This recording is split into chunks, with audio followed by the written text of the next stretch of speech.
Assalamualaikum. Hi everyone.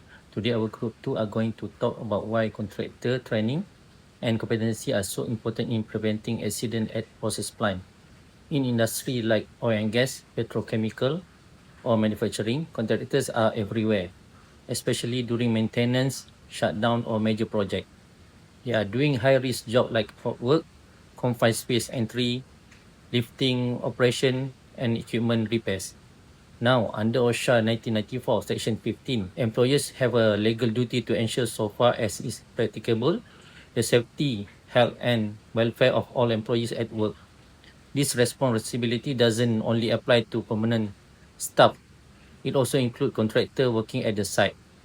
That's mean company must provide proper information, instruction, training, and supervision to ensure contractor understand the workplace hazard and safety procedure. If contractors are not properly trained or competent, they may not fully understand the plant risk, permit to work system, or emergency response action. And in a process plant environment, one small mistake can lead to fire, explosion, or toxic release.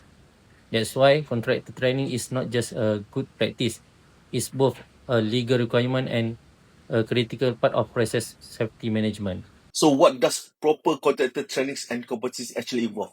First, contractor must complete site safety induction trainings. This including understanding plant hazard, emergency alarm, evacuation routes, permit to work system, and the company life-saving rules.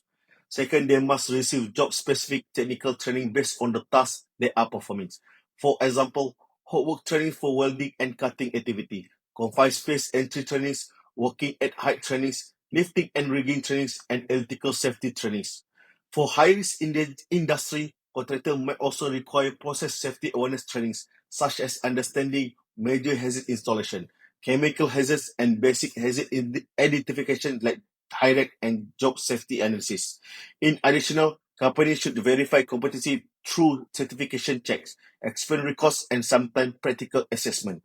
A real example in BP Texas refinery explosion in 2005. During maintenance, weakness in procedure, trainings, and understanding system contribute to the accident. 50 people are killed and 170 people are injured. Many of them are contractors. This is show that training is not just a paper. It's directly affect whether people can go home safely. Next, when contractors are properly trained and competent, they become more confident in identifying hazard and are willing to stop work if something is unsafe.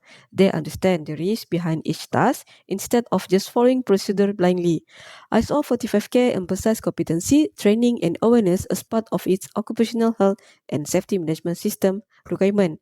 It clearly states that organization must ensure all workers are competent based on appropriate education, training, and experience. Effective communication, consultation, and proper control of outsourced process are also crucial. Contractor management is not separate from the system, it is part of the system.